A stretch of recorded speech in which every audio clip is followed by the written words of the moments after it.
Pemirsa, dalam upaya memutus rantai penyebaran COVID-19, polisi menggelar razia wajib masker dan jaga jarak pada angkutan umum di Jalan Raya Balaraja, Tangerang, Banten. Hal yang sama juga dilakukan petugas gabungan dari Polres Kota Depok dan Polres Jakarta Selatan.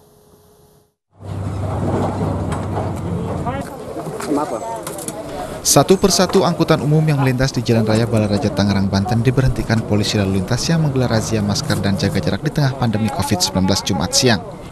Sejumlah penumpang yang kedapatan tidak menjaga jarak di dalam angkutan umum ini diminta turun untuk menjalani pengecekan suhu tubuh dan diberi masker gratis bagi yang tidak menggunakan masker.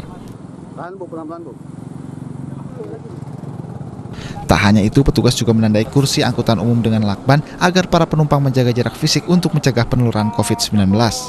Pemeriksaan juga dilakukan ke sejumlah bus antar kota yang melintas. Agar tetap aman, penumpang diberi masker dan memberikan tanda di kursi bus agar dikosongkan.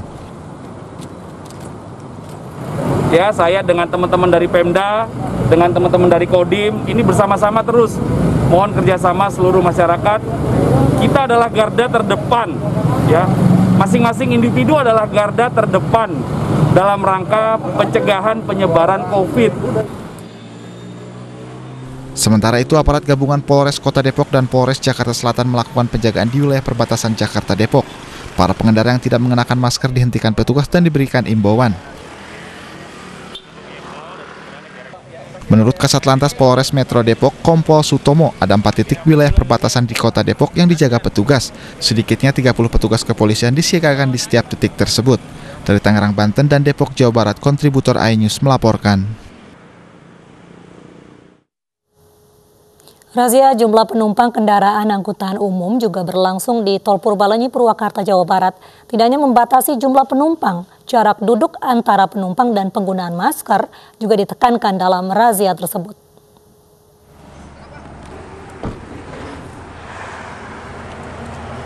Polisi patroli Jalan Raya Tol Purbalenyi merazia penumpang kendaraan angkutan umum yang melintas di Tol Purbalenyi arah Bandung ke Jakarta dan sebaliknya.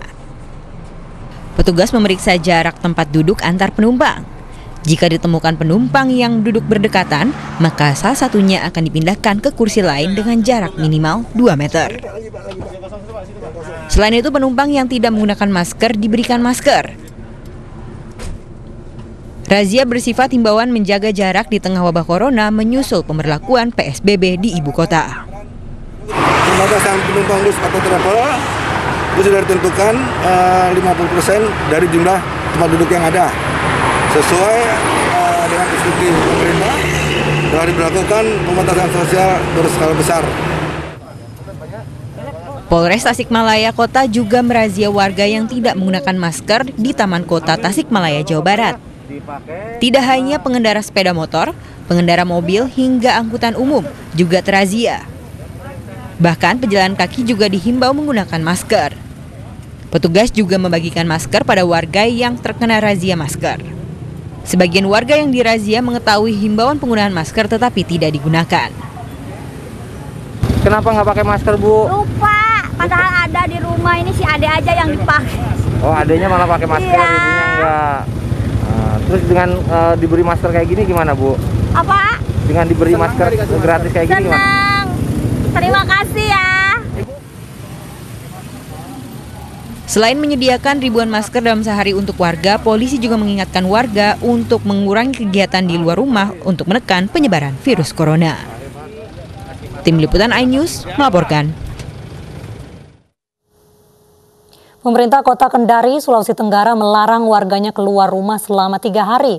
Petugas gabungan TNI Polri pun dikerahkan untuk mengamankan seluruh titik di Kendari.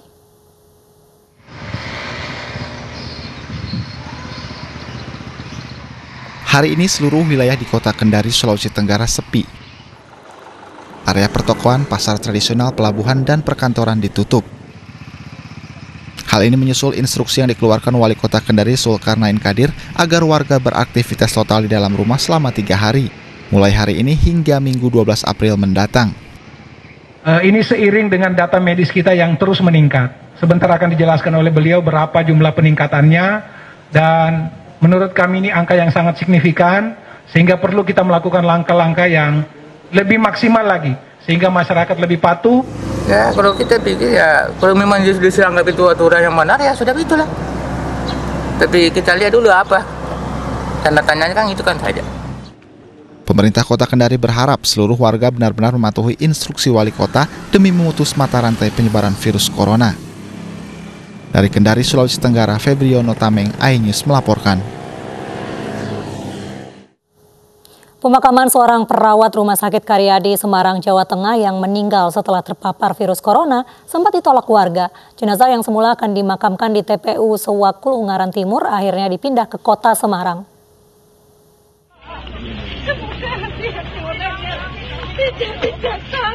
Tangis keluarga tak terbendung dan terus memohon kebijakan kepada warga agar jenazah tenaga medis diizinkan untuk dimakamkan viral di media sosial. Rencananya pemakaman dilaksanakan di Taman Pemakaman Umum Sewakul, Ungaran Timur. Namun jenazah perawat ini mendapat penolakan warga setempat. Padahal pengurus RT setempat sudah berkoordinasi dan sepakat untuk menerima pemakaman pejuang virus corona di Sewakul, Jawa Tengah. Alhamdulillah tidak jadi dimakamkan. Kemudian kita berharap bahwa kejadian ini adalah yang pertama dan terakhir. Dan kita juga tadi saya sampaikan semua secepatnya ini nanti tempat yang akan kita siapkan untuk makam ini tidak hanya kaitannya dengan yang COVID, tapi juga untuk makam umum. Setelah sempat bersih tegang antara Wakil Bupati Semarang dengan warga yang menolak, lokasi pemakaman akhirnya dipindah ke Bergota Makam Keluarga RS Karyadi Kota Semarang. Prosesi pemakaman pun dilakukan pada malam hari lantaran petugas medis harus memindahkan jasad dari desa Sewakul ke lokasi pemakaman. Dari Semarang, Jawa Tengah, Lurisa Lulu, iNews melaporkan. Gubernur Jawa Tengah Ganjar Pranowo meminta maaf atas insiden penolakan pemakaman perawat yang positif corona di Ungaran, Kabupaten Semarang. Menurut Ganjar, ada informasi tidak benar yang diterima masyarakat setempat sehingga menimbulkan penolakan. Dan berikut kutipan pernyataan Ganjar Pranowo dalam dialog Special Report sore tadi. Ini bagaimana selanjutnya untuk penanganan Jawa Tengah agar penolakan terhadap pemakaman jenazah ini tidak terulang kembali, Pak? Begini ya, saya minta maaf sekali lagi pada keluarga. Jadi di layar Anda sudah ada statement dari masyarakat Susukan yang tadi mengatakan tidak menolak. Sekali lagi, tidak menolak. Bahkan di tempat yang berikutnya sebenarnya juga tidak menolak. Saya punya rekamannya semuanya, semua saya klarifikasi. Bahwa kemudian komunikasinya keliru, iya. Media sudah terlanjur memberitakan seperti itu, maka hari ini klarifikasi itu menjadi penting untuk saya. Karena kalau nanti televisi semua MNC mau mendengarkan, boleh akan saya sampaikan. Awal masuknya itu karena memang terjadi permintaan keluarga untuk memindah makam. Maka komunikasi ini yang hari ini mesti diperbaiki. Maka saya akan memperbaiki protokol bagaimana mereka yang korban COVID, bukan korban pasien meninggal karena COVID-19, apakah itu tenaga medis, apakah itu masyarakat, agar tidak terjadi stigmatisasi dan seterusnya. Nah mereka protokolnya sekarang begitu terjadi seperti itu, laporkan pada pemerintah daerah, tokoh masyarakatnya menyiapkan semuanya, tempatnya disiapkan. Kalau itu juga nanti dirasa sulit, kami siap menyediakan pemakaman khusus kalau keluarga mau. Nah tadi itu ketika kemudian berpindah makamnya, komunikasinya tidak ada.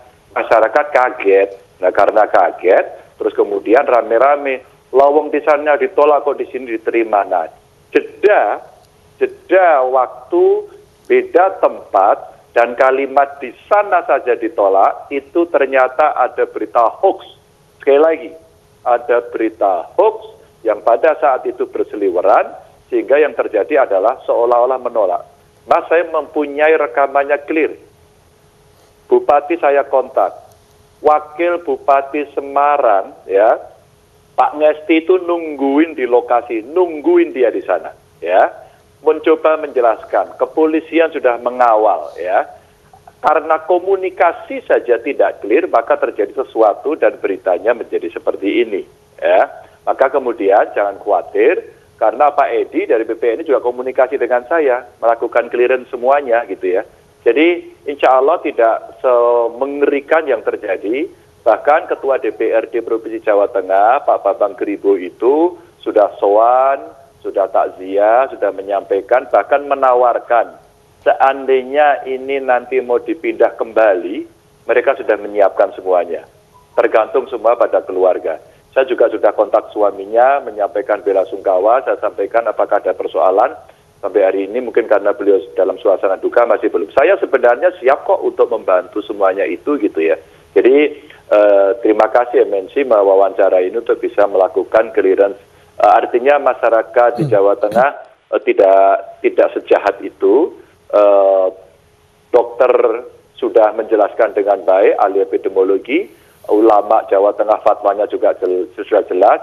Orang yang tidak mau menerima pemakaman atau menolak untuk merawat jenazah dosa. Dosanya kita semuanya. Kita sampaikan kepada semuanya. Maka klarifikasi dari masyarakat disusukan yang itu tadi, menurut saya bagian dari cara kita mengclearance soal seperti itu. Begitu, Mas.